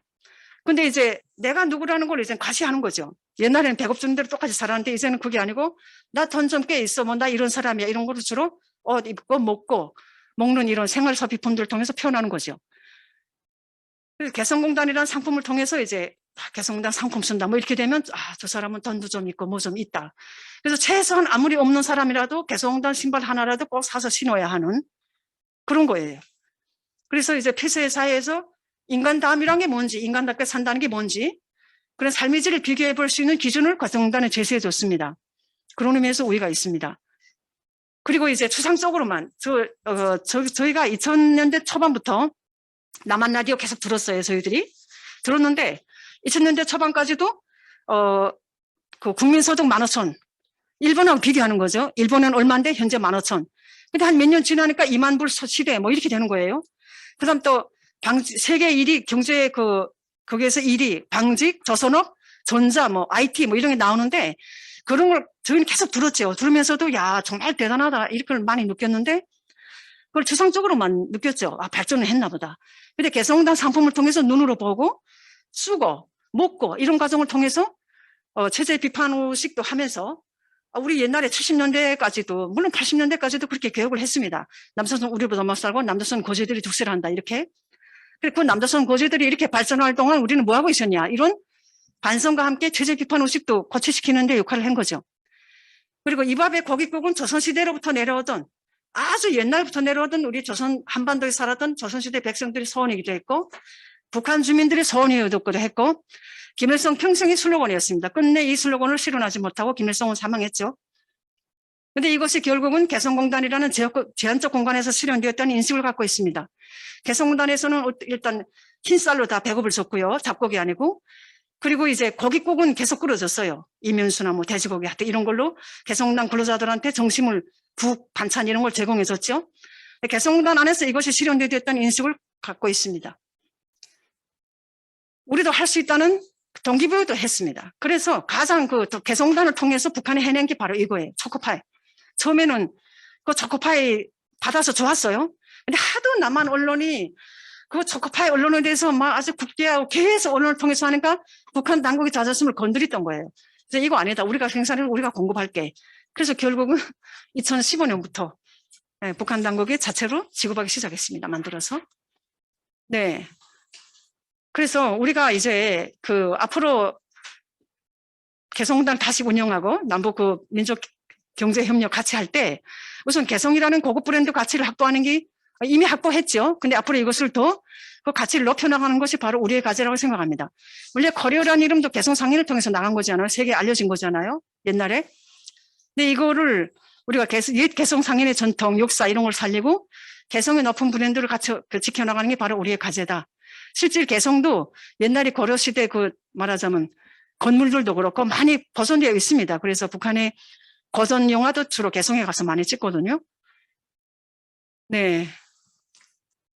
그래서 발표를 마치면서 한반도의 배꼽도시 개성을 한민족의 거점으로 다시 우뚝 설 그날을 그려봅니다. 그리고 사상과 이념을 초월하여 저조한 통일인식, 분단의 한계의 상황을 극복하고 평화와 통일의 씨앗을 뿌리는데 소중한 역할을 해주신 개성공단 기업인들과 남측 근로자들에게 제가 오늘 이 자리를 빌어서 북한 주민, 전체 주민들을 대표해서 감사의 인사를 드립니다. 이상입니다.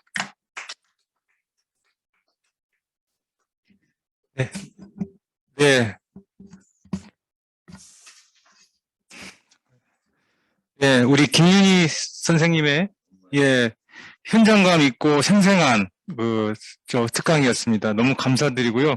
굉장히 유익하고 소중한 시간이 아니었나. 그리고 또 북한 우리 개성 문제에 있어서 조금 더 우리가 진솔되게 알아갈 수 있는 정말 귀중한 시간이었던 것 같습니다. 다시 한번 감사드리고요. 이번 순서는 개성공단의 현황, 문제점, 그리고 해결 과제, 재개 필요성에 대한 패널 토론이 있겠습니다. 토론을 하실 분은 박천조 부장님이십니다. 박천조 부장님은 개성공업지구 지원재단의 연구개발부장으로 활동을 하고 계시며 전 당국대 경영대학원 경영교수를 역임하셨습니다. 네, 박천조 부장님, 토론 부탁드리겠습니다. 예, 반갑습니다. 우리 김윤희 선생님 말씀 잘 들었고요. 지금 이제 김윤희 선생님 말씀 들으면서 이제 드는 생각이 처음으로 떠오르는 생각이 이런 겁니다. 사실 우리 경제협력이라고 하는 거 아주 예외적인 범위에서 사실 허용되고 있죠. 사실 그전에는 우리가 서로 적대적인 관계라는 게 매우 컸던 것 같습니다. 저희가 개성공단에 왔을 때도 남이나 북이나 서로 이러한 인식이 있다 보니까 처음에는 아주 예민한 반응들, 몇 마디 단어에 흥분하기도 하고 서로 상처받기도 하고 그랬던 것 같습니다. 그러나 이후에 여러 가지 과정들을 거치면서 이것들을 이제 극복해 가게 되죠. 저도 이제 현장에서 관리 업무를 수행하면서 참 많이 힘들었습니다. 제 나름대로 이제 어떤 노동 문제에 있으면 전문가라는 생각을 가지고 갔었는데 일을 하는 과정에서 내가 이야기하는 것들이 적용되지 않고 이해되지 않고 받아들여지지 않는 가운데 많이 힘들었거든요.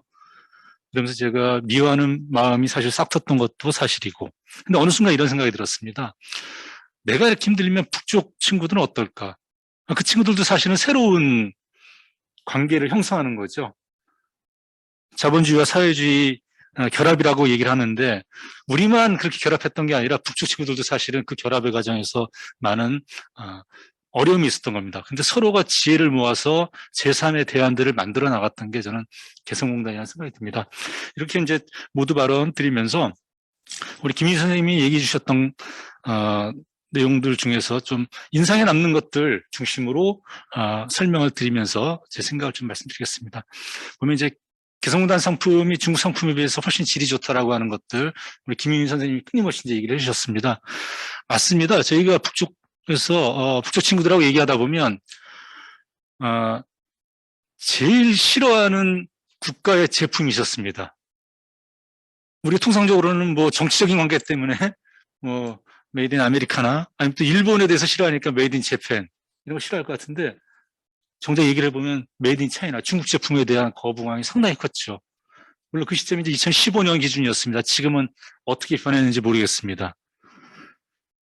그러면서 우리 북쪽 같이 일하던 사원들 같은 경우 이런 말씀을 저에게 해주신 분도 계세요. 북쪽 표현 그대로 써보겠습니다. 천조 선생, 우리 구화국의 군사력과 남쪽의 경제력이 합치면 우리가 세계 1위 안 돼갔어? 이런 표현들을 하기도 했습니다. 그럼 제가 이제 우스갯소리로 그러죠. 북쪽 친구들은 이제 핵실험이라든가 이런 핵 관련 부분이 있기 때문에 군사력이 많이 높아졌다는 생각을 합니다.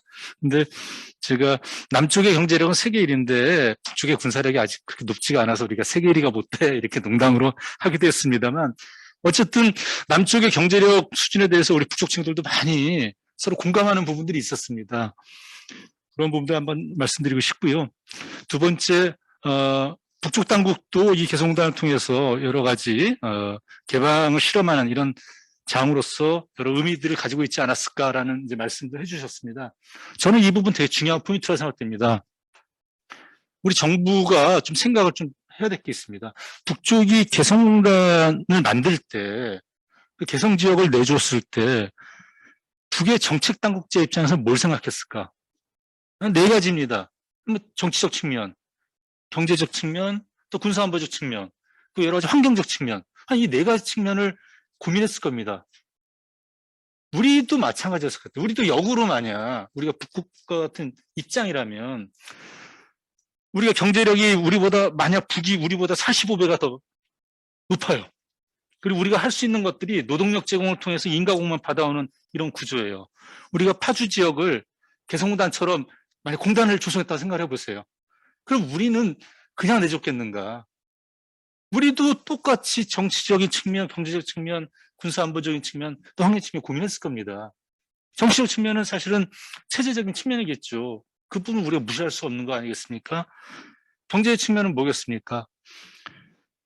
군사적인 용도로 활용되던 이 공간을 내줬을 때 산업 고도화를 통해서 또 롤모델이라고 하는 중국의 심청공단 같은 데처럼 변화 발전하기를 원한 거 아니겠습니까? 그게 또 북쪽 정책 당국자들의 입장이겠죠. 그리고 또 공단을 운영하더라도 이것이 아직까지는 적대적인 관계이기 때문에 군사안보적인 영향을 받아서는 안 되겠다라고 하는 것들도 역시 또 깔려 있는 겁니다. 그리고 공단을 만들더라도 우리가 약탈적 자본주의라는 표현을 쓰는데 막 우리 환경이 파괴가 되고 이런 식으로 되는 거는 원하지 않겠죠. 그래서 이러한 북쪽 당국의 입장에서 정치, 경제, 군사 또 환경 측면에서 가졌던 이런 문제의식들 그런 부분들을 우리가 좀 생각을 좀 해봐야 되겠다라는 생각 들고요. 그리고 개성단에 대해서 우리 북쪽 친구들이 북쪽 근로자들이 이제 민족적 흥지와 우월감을 주는 대리만족이 있었다라고 이제 말씀해 주셨습니다. 저 공감합니다. 우리 북쪽 성원들하고 대화를 하다 보면 끊임없이 자주적 인식을 나타내는 말들이 많습니다. 특히 중국에 대해서도 거침이 없습니다. 저는 이게 상당히 되게 뭐랄까 좀 부러웠던 측면이기도 합니다. 우리는 왜 저렇게 대놓고 말 못하지? 그런데 북쪽 수원들, 우리 북쪽 친구들은 그러한 부분들을 과감히 말씀들을 하셨고요. 다만 안타까운 건 그렇습니다. 제가 코로나 때문에 최근에 이제 접경적으로 못 가봅니다만 중국 단독이라든가 이런 데를 코로나 전에 가보면 북쪽에 이제 공장이나 기업소 지배인으로 있는 분들이 나이대가 많이 이제 젊어졌대요. 이분들이 유창하게 중국어를 구사한다고 합니다. 뭐냐면 이제 우리가 마치 산업화 시기에 좀 똑똑한 친구들, 잘 나갔던 친구들, 에이스라고 하는 친구들이 영어를 유창하게 했던 것처럼 지금 이제 북쪽의 공장이나 기업소의 지배인으로 있는 사람들, 또 이 젊은 엘리트들은 중국어를 아주 유창하게 한다는 것이죠. 저는 좀 이런 것들을 보면 우리가 포지셔닝을 좀 잘해야 되겠다 이런 생각을 좀 해봤습니다. 그리고 네 번째 우리 북쪽 주민들의 의식 변화에도 이제 작용을 했다라고 이제 말씀을 또 해주셨어요. 저는 여기서 무슨 생각이 드냐면 우리가 북쪽 주민들, 북쪽 친구들에 대한 어떤 의식 변화를 가져온다고 인위적인 방식, 예를 들어 전단 살포라든가 우리의 생각을 막 강제적으로 주입하는 일방적인 이런 방식, 이게 과연 뭐가 의미가 있나? 그냥 만나서 얘기하면 되는데, 접촉하면 되는데, 오히려 서로 만났던 이런 감정이 지금도 저희가 남아있고, 아마 우리 김인 선생님들도 여러분 인터뷰 하셨겠습니다만, 개성단에서 일했던 기업인들, 주재원들이 왜 지금도 가고 싶어 하는가. 그거는 같이 생활하면서 느꼈던 뭔가가 있습니다. 우리가 지금도 만나면 얘기하는 게 있습니다. 아, 우리 엄청 힘들기도 했어. 그런데 참 정말 꼭 함께 해야 될 뭔가를 좀 느낀 것 같아. 이 감정은 우리가 그냥 이 밖에서 피상적으로 듣는 사람들이 느낄 수 있는 감정과는 전혀 다릅니다. 우리 남쪽의 주재원들이 개성단을 통해서 그걸 느꼈듯이 저는 우리 북쪽에 있는 우리 개성 시민들도 똑같다는 생각이 듭니다. 그래서 이러한 부분들 우리가 좀 한번 생각하면서 전단보다는 접촉이라는 말을 좀 하고 싶습니다. 접촉이 필요하다. 그리고 다섯 번째, 이 북에서 여러 가지 이제 변화 발전 관련돼서 모기장론 얘기했습니다. 이 부분 관련돼서 우리가 좀 우리의 인식을 변화시켜야 될 게 있다고 생각합니다. 우리는 지금 현재 시점에 중국과 베트남을 가지고 북을 바라보고 있습니다. 그래서 왜 중국과 베트남도 저러는데 북은 저 변화 과정이 저런 식이야? 왜 저렇게 모기장론 하면서 제한적으로 해? 이렇게 얘기를 하는데요. 중국과 베트남의 우리가 개혁개방 시기, 저는 개혁개방이라는 표현을 좀 좋아하지는 않습니다만, 중국과 베트남의 개혁개방 시기와 지금의 북쪽의 변화상을 보면 사실 큰 차이가 없습니다. 우리가 북쪽에 대해서 개성공단에서 야, 임금도 직접 안 주고 임금 직불이 안 되고 있다 비난합니다. 중국이나 베트남은 안 그랬을 것 같습니까? 중국과 베트남의 개혁개방 시기도 똑같았습니다. 다만 그 과정을 거치면서 자신감을 가지면서 이런 것들을 직접 칠 수 있도록 제도도 바뀐 거죠. 그래서 현재 시점에 중국과 베트남을 가지고 이 눈을 가지고 북의 모습을 보지 말고 중국과 베트남의 개혁개방 시기에 보였던 그 시각으로 북을 봐줬으면 좋겠다. 이 말씀을 드리고 싶습니다. 그리고 마지막으로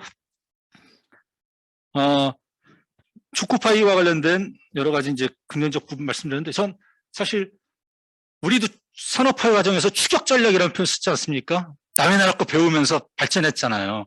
저는 북과 교류하면서 가장 긍정적인 것 중에 하나는 이 산업의 변화, 긍정적인 영향을 줄 수 있었다는 거, 이게 참 크다는 생각이 듭니다.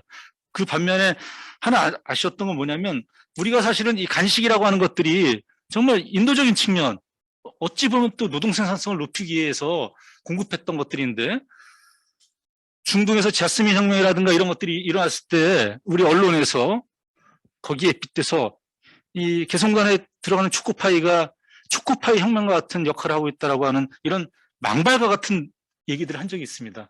이것이 과연 얼마나 정말 부정적인 효과를 나타내는가 다시 한번 좀 생각을 했으면 좋겠습니다. 이런 식으로 좀 제 생각을 좀 말씀드리고요. 마지막으로 정리를 하면, 저는 사실 북중 접경 지역을 갈 때마다 되게 안타까운 게 있습니다. 북중 간의 국경을 가보면 코로나 전에 호시무역이라고 해서 그 접경에 사는 사람들은 서로 물물 교환도 하고 물건도 주고 팔고 이랬습니다. 사고 팔고. 우리의 국경은 어떻습니까? 철조만 가로막혀가지고 저는 이 되게 안타까운 현실이라는 생각이 들거든요. 빨리 남북의 국경이 북중 국경만큼만 됐으면 좋겠다는 말씀 드리면서 제 생각을 정리하겠습니다. 고맙습니다.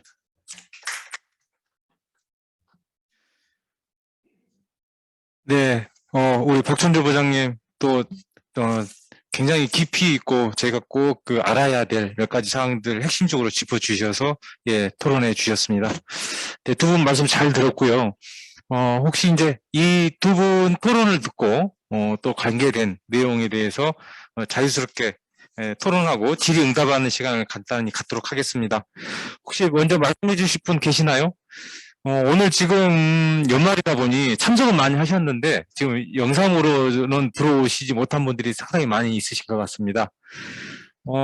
혹시 영상 참여하신 분 중에 답변하실 질문이나 뭐 말씀하실 의견 제시하실 분 계세요? 네. 그러면 일단 우리 여기 지금 참석해 계시는 분 위주로 진행을 하고 중간에 다시 마이크를 넘기겠습니다. 우리 김성민 수석부위원장님, 부탁드립니다. 김은희 박사님 그리고 박천조 선생님 너무나 귀한 말씀 잘 들었고요. 뭐 다 전반적으로 대체로 동의하면서 앞에 제가 모두에 말씀드렸습니다만 개성공단에 대한 우리 한국 주민들에 대한 선입견과 편견입니다. 이것은 전적으로 언론과 방송 때로는 정부조차도 조장했다라고 생각을 하는데 이건 빨리 이제 우리가 벗겨야 되겠고요. 지금 박천조 선생님이 이제 김인우 박사님에 대해서 논평하시면서 대단히 중요한 말씀을 했습니다. 만나서 얘기하면 된다. 접촉하면 된다. 현장에서의 생생한 경험을 그대로 토대로 해서 말씀해 주셨거든요. 그게 핵심이라고 생각을 합니다. 전달한다 이런 일방적인 것, 이건 이제 다름에 대한 존중이 아니죠. 어떻게 부부간에도 다른데 70년 넘게 떨어져 산 남과 북의 근로자 관리자들이 바로 소통이 될 수 있겠습니까? 그러나 그 갈등과 다름을 서로 소통으로 극복한 과정 우리 박천조 부장님께서 아주 생생하게 말씀해 주셨다라고 생각을 합니다. 저는 이게 핵심이라고 생각합니다. 다르다. 다름을 전제로 하자. 다름을 전제로 하는 것이 바로 우리 앞으로 남북이 가야 할 소통의 출발이다라는 겁니다. 그러나 이 다름에 대해서 틀렸다라고 때로는 사실과 어긋난 왜곡 보도를 하고 때로는 이 건에 대해서 정부조차도 용기 있는 결단을 내지 못했던 것이 사실입니다. 그런 만남의 광장으로서의 개성의 의미가 정치적 경제로 너무 크다라는 거죠. 첫 번째 경제적 의미에 대해서는 다 말씀하셨습니다만 실제로 개성공단에서 퍼주기 한 것보다 자본주의적인 표현을 쓴다 하더라도 최소 1,000억을 투자해서 거의 3조 가까운 매출을 올렸다라고 하는 겁니다. 그리고 125개 업체들 또 125개와 협력업체 3,500개 업체들이 가져온 경제적인 부대 효과, 그건 여기서 각설하겠습니다. 더 중요한 것은 정치적인 의미입니다. 우리 한국에서 민족 공동체 통일 방안이 앞으로 우리가 지향해야 될 합의된 통일 방안이라고 하는 거 대부분 국민들이 모릅니다. 남북이 합의한 통일 방안입니다. 특히 한국에서 합의한 민족 공동체 통일 방안이 있습니다. 그것은 뭘까요? 향후 교류를 통해서 국가연합을 통해서 그 다음에 통일 방식은 후속 세대에게 맡기자라는 거거든요. 모르고 있어요. 모르니까 젊은이들이 계속 잘못된 편견을 갖게 되는 거죠. 따라서 오늘 개성공단이 마침 중요한 주제이기 때문에 앞으로 우리가 교류의 가장 현실적인 공간으로서 개성공단의 재개를 차기 정부는 제일 먼저 우선적으로 해야 될 거다라는 겁니다. 그것은 경제적 효과를 넘어선 사회문화적 통합으로 가는 것이다. 독일도 20년 동안 무려 1년에 3조 유로씩 20년 동안 60조 유로를 아무런 조건 없이 교류의 비용으로 썼습니다. 우리는 우리 DJ 대통령 때 실제로 액수 이런 건 또 정확히 우리가 얘기하기 곤란하다 하더라도 그건 일방적으로 퍼주기다라고 얘기했고 개성공단도 마찬가지로 이제 그런 식으로 호도하고 있거든요.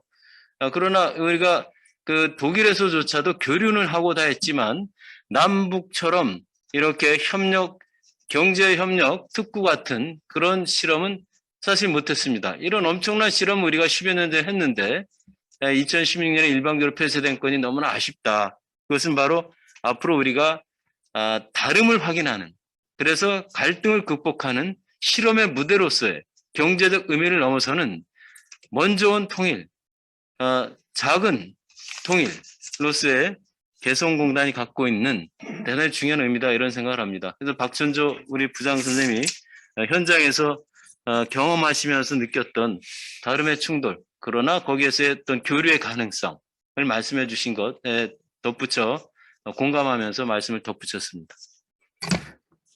네. 네, 김성민 부위원장님, 네, 말씀 감사드립니다. 혹시 지금 참여하신 분 처음부터 참여해 주셨는데요. 우리 홍광철 단장님, 간략하게 해 주실 말씀 혹시 있으신가요? 저는 예전에도 늘 이야기를 했었죠. 개성공단 막은 건 정말 잘못된 거라고.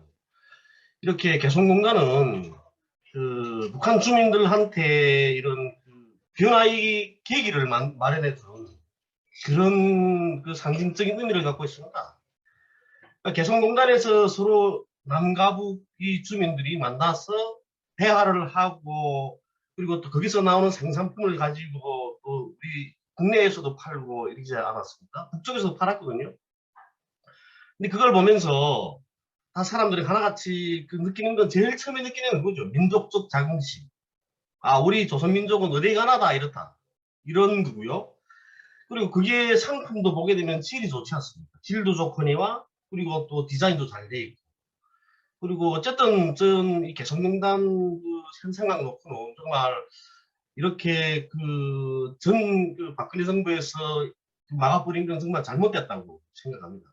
그리고 이 개성공단 여는 길이 그리고 또 금강산 관광을 재개하는 길이 지금 현재 청년들한테도 2030 세대들한테도 통일에 대한 이런 열망을 심어줄 수 있는 이런 기회가 되는 거죠. 그리고 이 개성공단을 그 모델로 보면서 앞으로 이제 통일이 청사진을 그릴 수 있는 겁니다. 그리고 또 앞으로 이제 우리 그 통일은 되지 않더라도 통일 전이라도 이렇게 개방이 돼서 서로 자유왕래를 하게 되는 그런 날이 되고 북쪽에 투자를 하게 되면 우리 대한민국 청년들이 그 일자리 문제, 예? 이런 문제도 풀 수 있고 새로운 투자처가 될 수 있는 거고 또 새로운 도약의 기회를 마련할 수 있는 겁니다. 그러니까 그런 걸 청년들한테 보여주는 청사진이 될 수 있는 거거든요. 그래서 새 정부는 이 개성공단 재개에 대해서 많은 관심 돌리고 그것부터 시작했으면 좋겠습니다. 네, 감사합니다. 네, 홍광철 단장님 좋은 말씀 감사드립니다. 네, 지금 이제 아마 온라인 참여도 지금 여의치 않은 것 같은데요.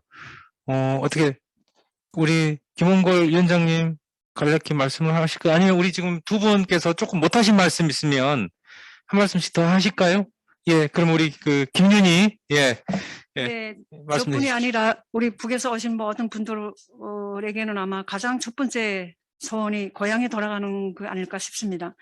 저도 남한에 와서 한 3년 동안은 전 또 직행으로 오다 보니까 자본주의 전혀 모르는 상태에서 왔잖아요. 근데 뉴스 자체도 저는 이해를 못하고 좀 그랬어요. 그러다가 2014년 그 세월호를 통해서 저는 그때부터 뉴스를 알아듣기 시작했고 세월호를 통해서 남한 사회를 이해하기 시작했습니다. 근데 저는 지금까지 시종일관하게 그때부터 지금까지 박근혜 정부가 들어서서 지금까지 내가 고향에 돌아갈 날은 언젠가 그게 첫 번째 그걸 생각하면서 이 땅에서 분단을 유지하고 있는 이 힘이 파괴돼야 된다. 그것이 바로 우리 한반도의 새로운 평화 질서가 들어서는 거다. 그거를 항상 저는 염두에 두면서 정치 지형을 관찰을 계속 관찰했어요. 말이 안 나. 계속 관찰하기 시작했습니다. 그래서 분단 권력이 어떻게 파괴되는가, 그 징조는 어디서부터 나타나는가 이런 걸 보면서 저는 19대 총선, 20대 총선, 박근혜 탄핵 이런 것도 저는 매번 그때마다 저 주변 분들하고 토론하면서 얘기를 했거든요. 그래서 대체로 제가 생각했던 대로 흘러갔어요, 정치 지형이. 그래서 이번에 1년 전부터 저희 대학원 원우들하고도 얘기를 하면서 다음 대통령은 누가 될 것 같냐, 그 얘기를 많이 했어요. 왜냐하면 문재인 대통령한테 너무나 많이 좀 실망을 한 측면이 있죠. 어떻게 남북 문을 좀 연화했더니 그게 좀 결국 안 됐고, 그래서 다음에 누가 될 것 같냐 할 때 제가 이재명이 된다고 했어요. 이재명 지사가 좀 된다. 그래서 그 근거를 제가 뭐라고 말했냐면 1년 전에 제가 얘기했거든요. 제가 그분이 경기도지사 할 때, 경기도지사 선거했을 때 서울역에서 서울 평양행 기차표를 팔았다. 철도 모자를 쓰고. 나는 그 장면을 아주 또렷하게 기억하고 있고, 그분이 그 모습이 우리한테 주는 메시지가 뭐냐 하고 볼 때 나는 그분이 다음에 대통령이 돼서 반드시 남북 간의 이 분단선의 문을 연다고 나는 생각한다. 그렇게 해서 그분이 대통령이 된다고 했고, 주변 분들한테 내기도 걸었습니다. 그래서 좀 그분이 대통령 나올까 생각을 안 했거든요, 그 당시는. 근데 현실적으로 지금 대선 후보가 됐었고요. 그래서 민주당이 이제는 확실하게 그래서 지금까지 끊임없이 노력은 했지만은 어쩌면 노력에도 불구하고 공연불에 그쳤던 그런 것들도 많은데, 이번에는 정부에 이어서 이재명 대통령 후보께서 이제 대통령 되시면 그래서 아주 추진력 있으시잖아요. 거기에 맞춰서 민주당이 확실하게 준비를 가지고 그래서 좀 다 실현시켜 나갔으면 좋겠다 하는 그런 말씀을 드립니다. 이상입니다. 네, 네. 대단히 감사합니다. 우리 박천조 부장님, 예, 한 말씀 부탁드립니다. 예, 아까 이제 말씀드리면서 한 가지 조금 부연을 더 해드려야 될 사항이 있는 것 같아서 말씀드리겠습니다. 사실 우리 사회에 횡행하는 북에 대한 부정적 인식, 또 개성공단 근로자에 대한 부정적 인식 중에 하나는 절도와 도난을 뭐 해서 평양에서 판다더라, 이런 마타도입니다. 제가 이 팩트 체크를 좀 해드릴게요. 솔직히 뭐 조금 있을 수도 있겠죠. 그런데 그것을 팩트를 명확히 보면, 예를 들어서 이렇습니다. 어느 뭐 우리 회사에 일을 합니다. 근데 내가 숙련자예요. 근데 회사 입장에서 한번 말씀드리겠습니다. 회사에서는 원단이라는 걸 갖고 있죠. 남쪽에서는 원단을 보관할 공간이 없습니다. 왜냐하면 창고비, 물류비 발생하지 않습니까? 개성공단 같은 경우 넓으니까 그 넓은 창고에 원단을 보관하고 있습니다. 근데 보통 원단을 한 20년 내지 3년을 보관해요. 왜냐하면 리콜이라든가 AS 때문에. 근데 그걸 지나고 나면 어떻게 할 것인가? 기업 입장에선 남쪽으로 가져와서 보관해야 될 것인가, 아니면 폐기를 해야 될 것인가? 둘 다 비용이 발생하죠. 그렇죠?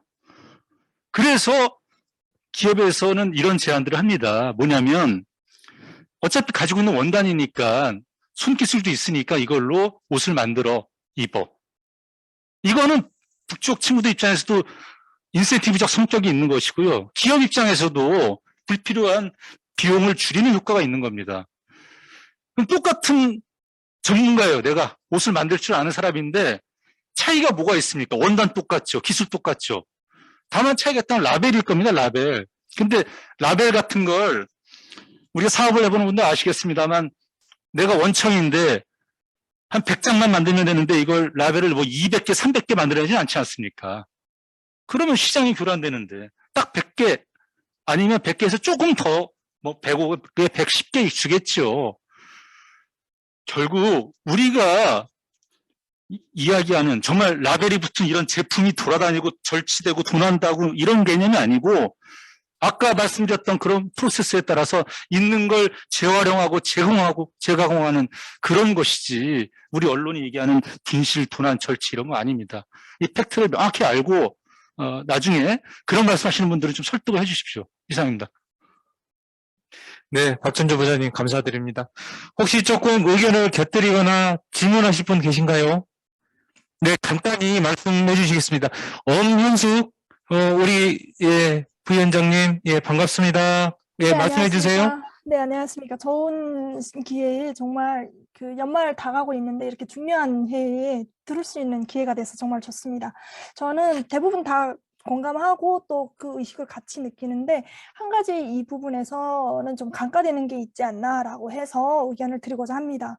우선 일단 사업의 주 대상이 누구냐, 남쪽의 입장에서 볼 때는 그게 북한인가 남한인가 이슈가 있는 것 같아요. 냉정하게 보면 남한 사회이고 일종의 국내 정치 게임이다라고 볼 수가 있는데, 여기에 더불어서 오는마다 치르는 선거도 우리가 목전에 두고 있고, 그런 점에서 우리가 뭔가 새로운 것을 하려고 하는 게 아니라 과거에 있던 것이고, 그래서 이런 경험들이 있는 거고, 그리고 우리가 지금까지 했던 것이 얼마나 의미 있고 필요한지에 대한 어떤 그런 여론 자체가 거의 없는 것 같아요. 그러니까 연구자들이나 지자체에서 남북 교류 협력을 원하는 사람들 입을 통해서만 조금만 나올 뿐이지, 전반적으로 사회를 둘러보면 그런 여론 자체가 없다라는 거예요. 그래서 그런 점에서 볼 때 어떤 점에서는 정부 여당 쪽에서는 어떤 논란을 키울 수 있는 여지가 많으니 자제하는 측면도 있겠지만, 결국에는 프레임전이고 그게 결국에는 동의를 받게 하는 과정, 동의하는 과정이 될 수도 있는데, 그래서 특히나 지금 여러 언사들께서도 말씀하실 때 계속 퍼주기라고 나오는데, 나는 이걸 퍼주기라는 그 영어 자체도 결국에는 프레임전에 당한 거고, 이게 프레임이 과연 퍼주기냐라고 하면 실은 나누기라는 거죠. 나누기인 거고, 그리고 실은 2018년에 어떤 남쪽의 어떤 대북 지원의 총액이 뭐 77억 원이다라는 어떤 자료도 있는데, 결국엔 국민 총소득의 0.004%밖에 안 되는 거고, 남한에서 오히려 벌어지는 쓰레기 비용이 500만 톤이 되는데 연간 20조 원이다. 여기에 비할 때 0.004%다.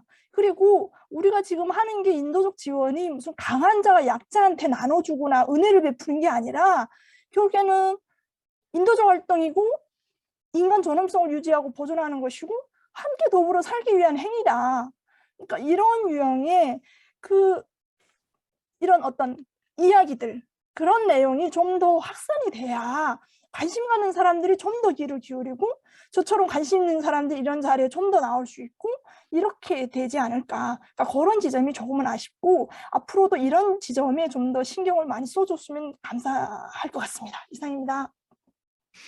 네, 우리 그 4.0위원회 한반도 하나단에 활동하고 계신 우리 김윤희 선생님 대단히 감사합니다.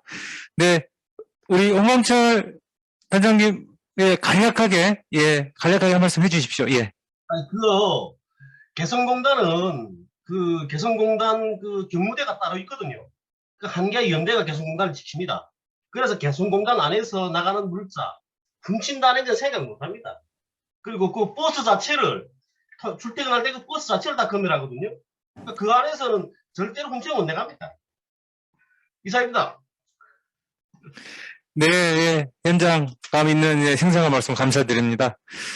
네, 오늘 지금 두 분께서 특강해 주시고 토론까지 해주셨고요. 오늘 참석하신 분도 좋은 의견 많이 주셨습니다. 이제 더 마무리를 좀 해야 될 것 같은데요. 우리 김홍걸 위원장님께서 오늘 특강과 우리 정책 세미나에 대한 정리를 좀 부탁드리겠습니다. 예, 김윤희 박사님과 박천조 부장님, 장시간 수고 많이 하셨습니다. 유익한 말씀 아주 감사합니다.